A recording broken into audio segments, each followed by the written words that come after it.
What's up, comic book fans? Pete here from Comic Books Transformed, where me and my good friend Brian over there discuss shows and movies that have been adapted from comics.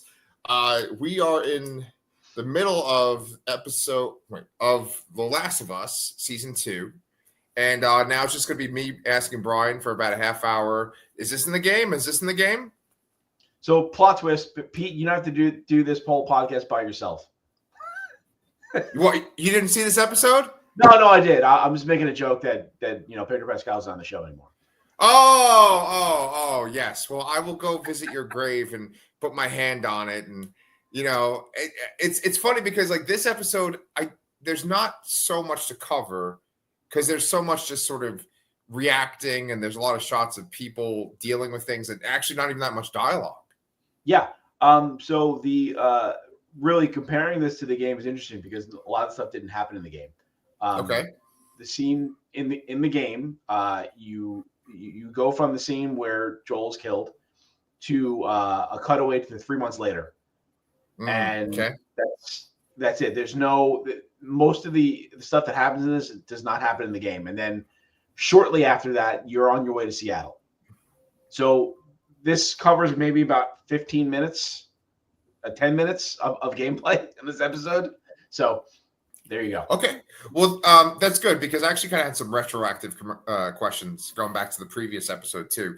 So sure. I wanted to confirm something. You were saying that Joel's brother is the one that's in that scene where Abby and the other people have him? So yeah, it's Tommy and Joel that are out on patrol. Oh man, that sounds so stupid. It's cute. Right. I didn't plan that, but I laughed at myself when I said it.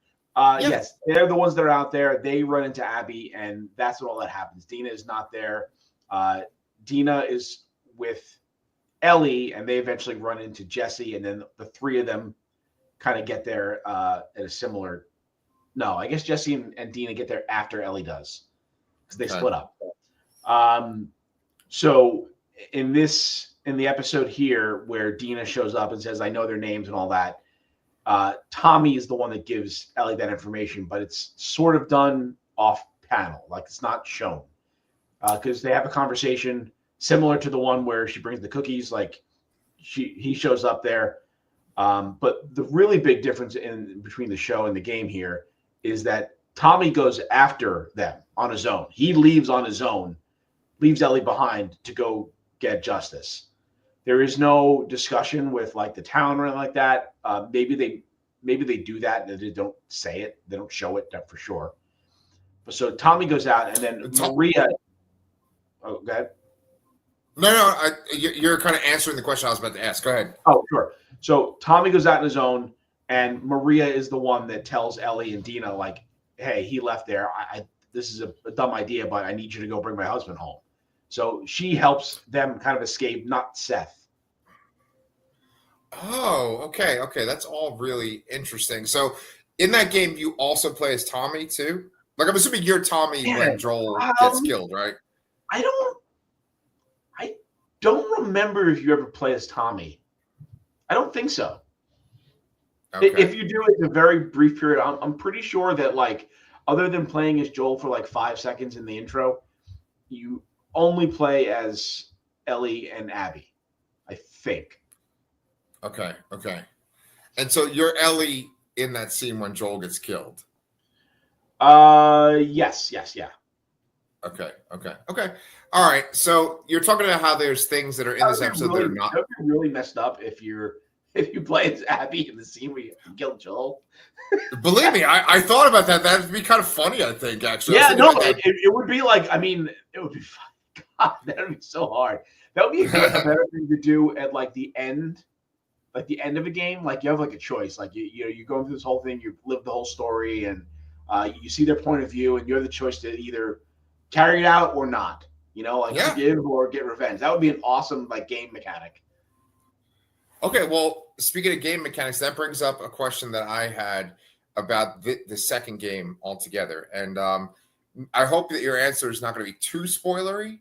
But does The Last of Us 2 game end in such a way that there's like a cliffhanger and it's like, oh, well, maybe there'll be a Last of Us 3? or does it end where it's like, okay, that was satisfying. If that's the end of the franchise, I'm okay with it. I think it's more the latter. I think it more so ends in a spot where you're satisfied enough that if there wasn't any more, you'd be okay with it. Okay. All right. Thus ends all my retroactive questions. So let's talk about what's in this episode that's different. Okay. In this episode, we have this like random scene where there's this group of people and they look like they're part of some sort of like religious order. Like the way that this group survived is because they became this like religious order. In the after the episode part where people are talking about, they even name them. They call them like Sherites or something. Seraphites. So thank you so much. So I'm assuming that you interact with them or see them in the game. Not so. You do interact with some Seraphites. I'm a little fuzzy on all of the factions that exist, because there is the WLF, there are the Fireflies, there's Fedra, there are the Seraphites, and then there's I don't know if you even count like the people of Jackson as like a faction, but I guess them normal people. Let's call them normal people because they seem to be the most normal by far. Right. But I'm a little fuzzy on that. But you do, as they're approaching Seattle, you do come across a bunch of bodies laying around there, but you're not exactly sure what did it. Okay. And I'm even getting confused about who is on what side. And I have to go back and I've been watching a replay of the game actually. Okay. Because it's obviously a lot faster than replaying the game. Yeah. So I'll hopefully get a better answer to that. Okay. Well, so in the replay and stuff, right? They go to this city. They go to Seattle, right? Yes. And I'm guessing that here's a spoiler for the episode. That this like massive soldiers that they have at the end of the episode, or it's just like people with weapons and they're wearing armor and stuff. Are those the WLF people? Is that think kind of spoilery? So. I think it is, yes. So you do end up in Seattle. Seattle's like a big area in the game. It's a pretty big, like open-ended sandbox in a way. Okay. And I don't remember how much. Like you end up. It's funny, just like in the first game. There's so much killing of like humans as well. right. You need enemies and stuff like that, but right, like it's so much more than there is in the show. Yeah.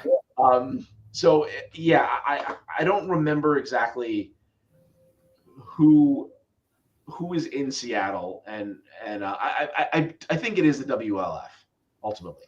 Okay.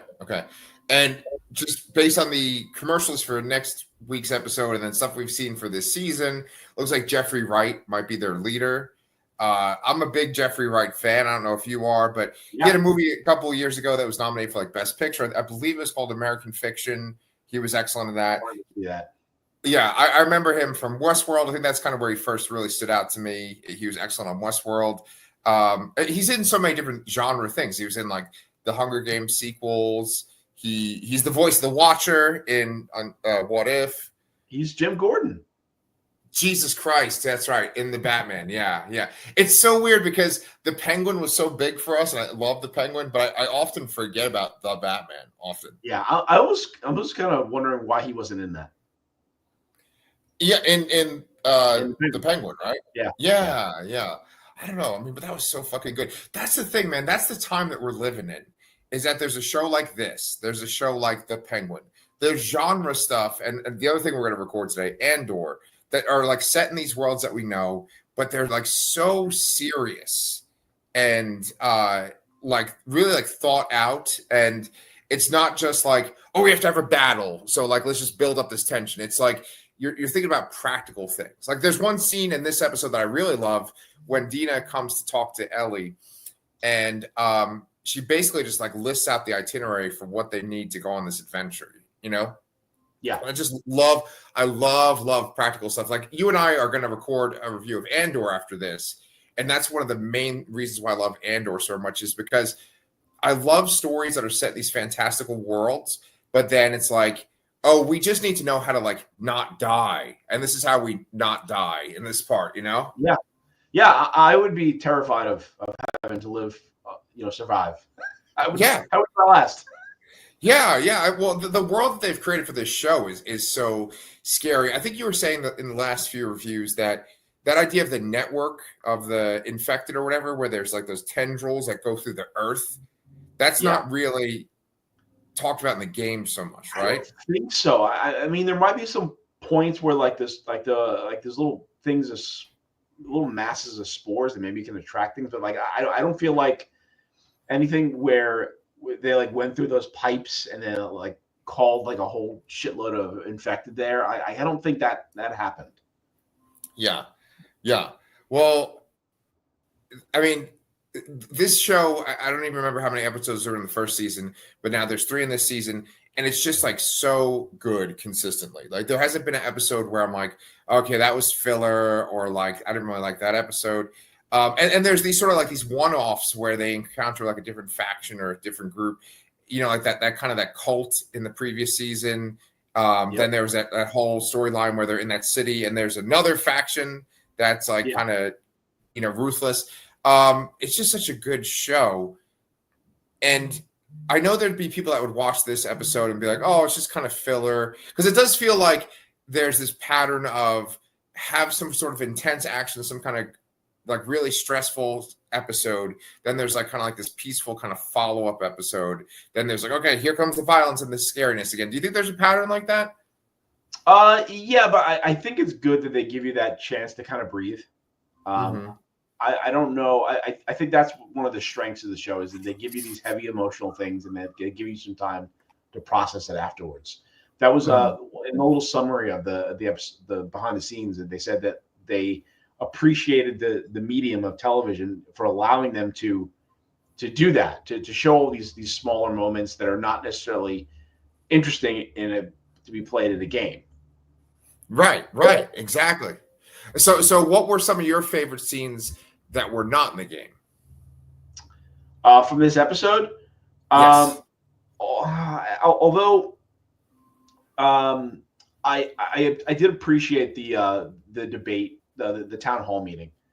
Yes. I appreciated Ellie's approach at Jesse's suggestion to kind of come at it from not a place of anger.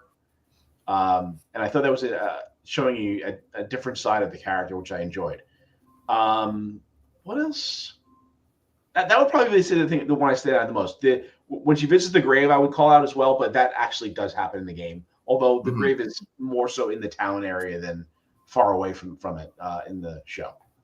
Yeah, and there are quite a few graves in that scene too. Yes, there's quite a bit. Yeah. Yeah.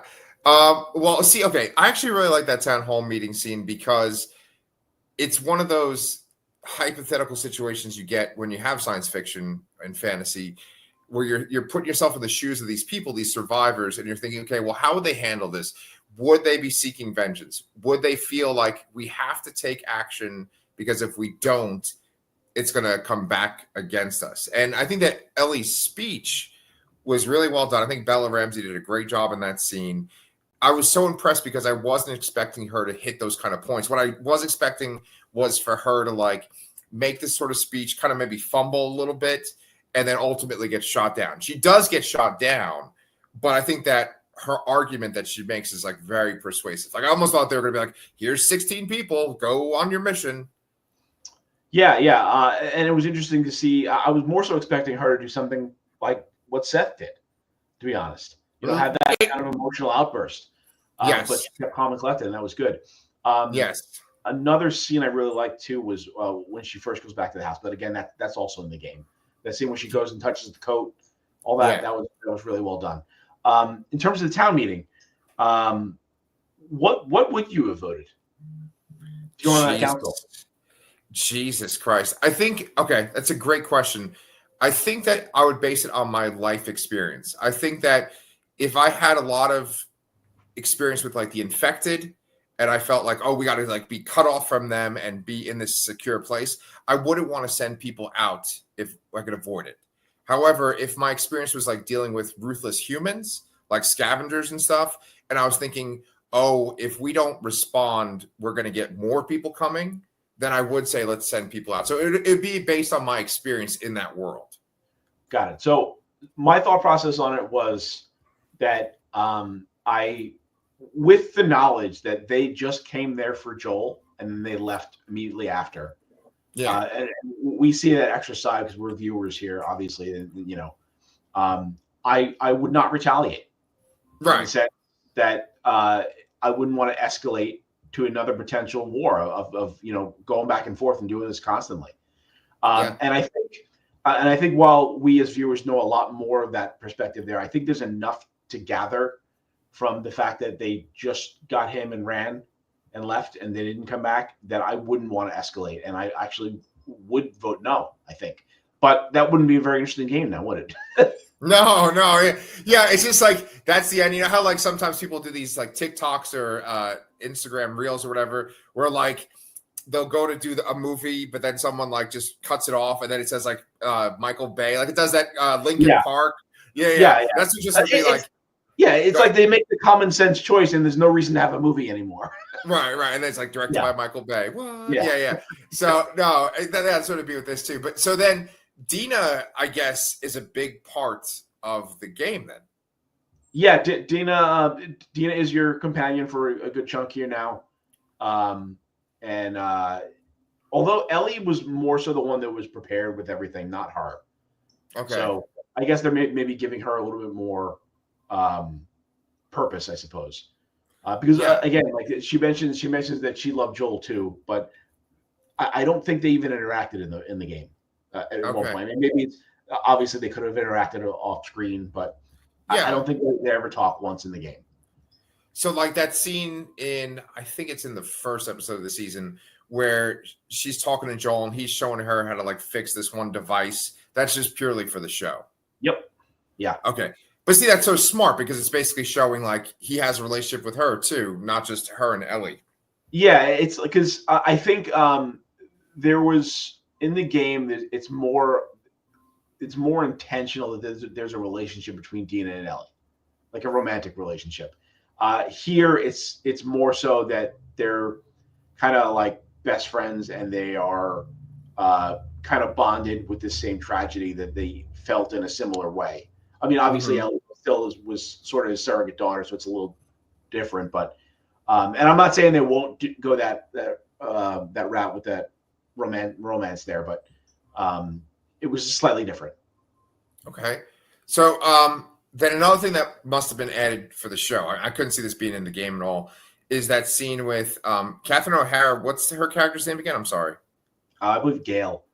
Okay, so there's that scene with Gail and Tommy. She's watching a baseball game, and she's basically saying like she thinks that Ellie is Joel once again. Like she's another version of Joel. That's not the game, right? No, because Gail's not in the game at all. So she's the original character of the show. Yeah, but her comments make a ton of sense. She's just kind of like just as pigheaded and stubborn as Joel is. And I like totally like father like daughter sort of thing. Well, I have a nitpicky kind of stupid question, and you might not have the answer for this, right? But so the game is set. I'm trying to think if it's five years after the first season, and isn't it like 20 years after the infected start to spread? Yeah, so it's like I want to say it's like probably almost 2030 in this. Yeah. Because there was from the initial infection, I think 20 years have passed before we pick up with Joel in Boston, I believe. Okay. So yeah, like when it's in Austin, it's like I think it's like post 9/11, but it's like in the mid to early 2000s, right? I want to say it was 2005, but I could be pulling that out of my ass. Oh, well, that was a rough year too. That's when the Decepticons really escalated things. Yeah. They attacked Autobot City on Earth. Yeah, Optimus Prime over here. I mean, he's turned great. Yeah, there's a big shift in that year, Yeah. But year 2005. I always remember because I remember I spent New Year's with you on 2005. We played Transformers the movie. Yeah. We played the movie while we were drunk with our other friends. It wasn't like we pretended to be Springer and RC and stuff together. But anyway, we didn't do that.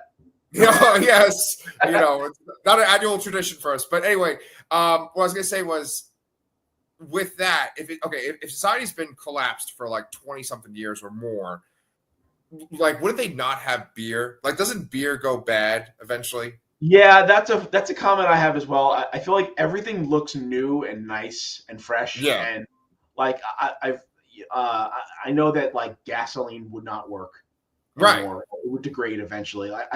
The fact that Ellie woke up in the hospital, I'm like, there's no way they have a functioning hospital. Like that doesn't make sense. Even Right. when they in the end of the first season, the hospital it was like all messed up. Like barely anything was working. There was shit everywhere. Like Right. it looked like this was like a regular hospital you'd see like in your town. Right. Um, Right. Right. with doctors and nurses and drugs and IVs and all that shit. I feel like there's Right. no way they would have this stuff. And just all their clothes look so perfect. Right. And so that I think that what kind of nitpicked me or like, just kind of got me thrown off is when we see these post-apocalyptic things, people might be drinking like whiskey or they might be drinking wine and Moonshine. stuff. And I feel, yeah, well, there's that too, obviously, right? But like that kind of stuff, I think has a much longer shelf life. Like liquor and stuff has a much longer shelf life. But beer, I feel like they'd have to make new beer. I feel like they could get away with brewing beer. Yeah, Plenty of people yeah, homebrew. I think that sort of makes sense. But like the fact that they have like baseball bats and team uniforms and shit, like who the hell right. is making this? This is an awesome society, man. Jackson's where it's Yeah, at. Yeah, yeah, yeah. So I'm just trying to think what else is in this episode. Okay, here's another question. Here's another retroactive question. What physically happened to Ellie in the end of that last episode? They kind of like beat her up a little bit and they pinned her, but like, did they give her a concussion or anything? Like, what was she recovering from? I thought she just got kicked really hard in the stomach. Really, I mean, she might have got like hit in the back, with the butt of a gun, and she got Yeah. like knocked down, and then she was held down, and then that one guy with the mustache like kicked her really hard in the stomach. I think that was Okay. it. But it doesn't make sense that I mean, it was probably some kind of like shock, emotional trauma that Yeah. she was like catatonic for a couple days maybe. But it does Yeah. seem odd that she was in the hospital for like 3 months. 3 months. Exactly. Yeah, Exactly. Yeah. But then she gets out of there pretty quickly. She talks to Catherine O'Hara.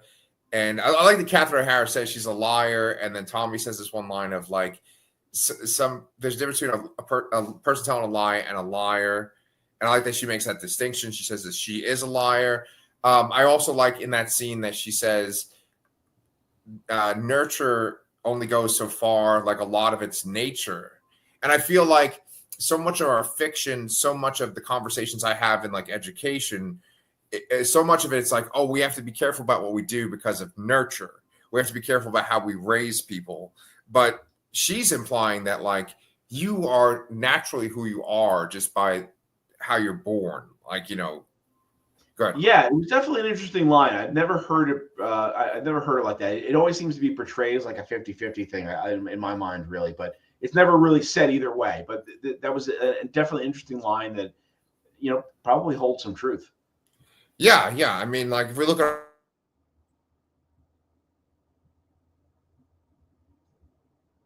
Oh, we almost made it without an error.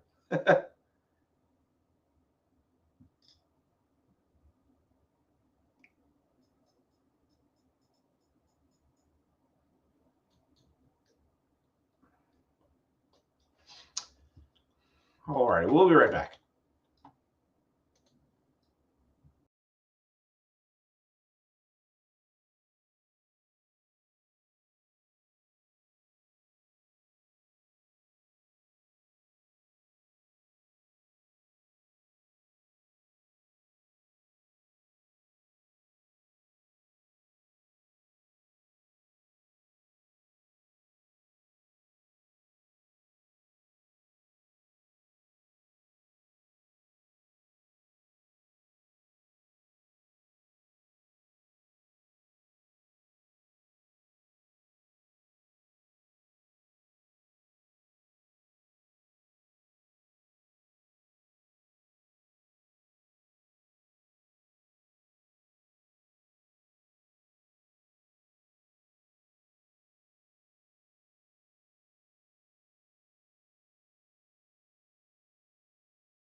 Okay, I'm back. Are you there, Brian? Yeah, I'm here. You hear me? Yeah, I can hear you. Yeah. God. You probably know from the industry you work in that nothing's better than just dead air on a podcast, right? Yeah, For it's the best thing. a couple Sitting minutes. there wondering. You know what? I'd rather have dead air than an ad. Yeah, that is true. That is true. So this happens all the time with Danny, but like not as much with you and me. Good. Yeah. All right. Well, let's get back into it. I'm For sorry. you, Danny. Until your birthday, we're just taking shots at you. There you go. There you go. He and I are going to be covering Sinners this weekend, and then we're going to do some David Lynch for Twin Peaks: The Return. So if you guys want to check us out on the Lastercast too. But let's get back to this show. If you guys have listened after that little gap of time, what were we in the middle of saying, Brian? We were talking about nature versus nurture, weren't we? Oh yeah. It's just it was an interesting idea proposed that that nature is a larger percentage of someone's personality than nurture is. It's never been presented to me before in fiction. Right, and I was thinking about Ellie's past, and I was thinking about how she was born after the fall of humanity, and her mom was the only one that was alive in that little, backstory scene that we saw, and she got bit. Was the mom a firefly? I think she was, right? Yeah, I think so. Yeah, because she was raised by the fireflies, right? I think that's how they found. No, man, I don't remember. I mean, she was involved. She was found by the fireflies, and that's how she hooked up with Joel. Was through Marlene. But I don't know if she was necessarily raised by them. Okay, well, that brings up a question I had too. The way the advertising for this season makes it look, they made it look like he's in the season for a lot of the time, and they also made it look like she eventually finds out what happened, that he killed all those fireflies, and that she confronts him about it. I'm wondering if, like, in this season, there's going to be some sort of like weird kind of, not like flashback scene, but almost where she's like talking to his ghost, but it's just really in her mind. Is there anything like that? No, I feel like they must have filmed something to make you think that, because I think they, still the death, Joel's at the beginning of this game and the beginning of this season is very shocking to me. Because really it's taking a show that really has two central leads with where the ensemble cast around them doesn't carry anywhere near as much weight and removing them from the situation. So I think they really wanted to hide that fact. So they maybe they filmed something or edited it in a way to make you think that. I definitely think there will be. There's definitely going to be a Joel flashback, because we have to find out that whole thing with Eugene.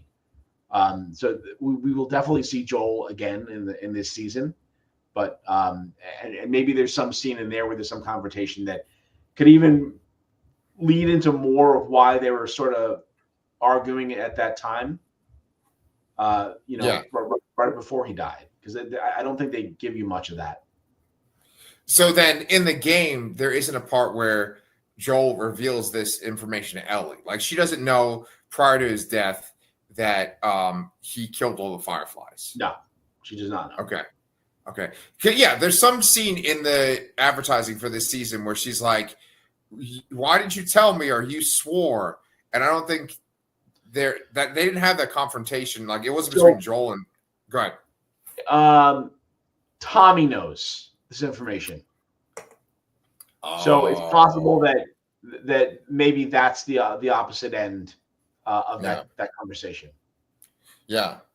I actually really love that actor that plays Tommy too. And apparently, because they said this in the after credit scene or discussion, that like Pedro Pascal and that actor are really close. Oh yeah. Together. Yeah. And it was like almost like the actor saying goodbye to the other actor in that scene where he's like cleaning up Joel and stuff at the end when they're going to get it's not just the character saying goodbye to a character. It's an actor saying goodbye to an actor, because they're not going to work together anymore, really. Yeah. Right. Exactly. And that guy that plays Tommy, I remember him. Did you ever see Terminator? I think it's not Genesis. It's Dark Fate. I didn't see Dark Fate. No. Oh, because he's he's like the Terminator, right? Yeah. Yes.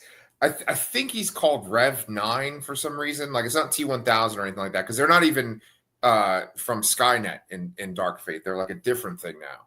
Yeah, I remember we were sort of talking about that with the Terminator anime and what was it, Kokoro or whatever that faction was. Yeah. That was so fucking good too. You know, we I think that our bread and butter, the stuff that we love to talk about in the show, the stuff that we're really into, besides X-Men 97, is like the gritty, violent, serious stuff. Yeah, I like the things that propose some kind of question that like makes you think about something, rather than just like violent, senseless violence. Essentially, you know what I mean? Like it helps accentuate those kind of questions. Like, you know, something like the Penguin. You know, you're sort of rooting for this terrible person. You know, and you're like, wow, who's right here? Like, is anybody good? Like, do we like, you know? Yeah, and Terminator, I don't know where to begin to ask what that made me think about, because there's so many things. That show was so fucking good. And I thought Jeffrey Wright was in that, but there was some other actor playing the dad in that too. Yeah, he sort of gets that Jeffrey Wright vibe that made that dad, Malcolm. Yeah, I totally.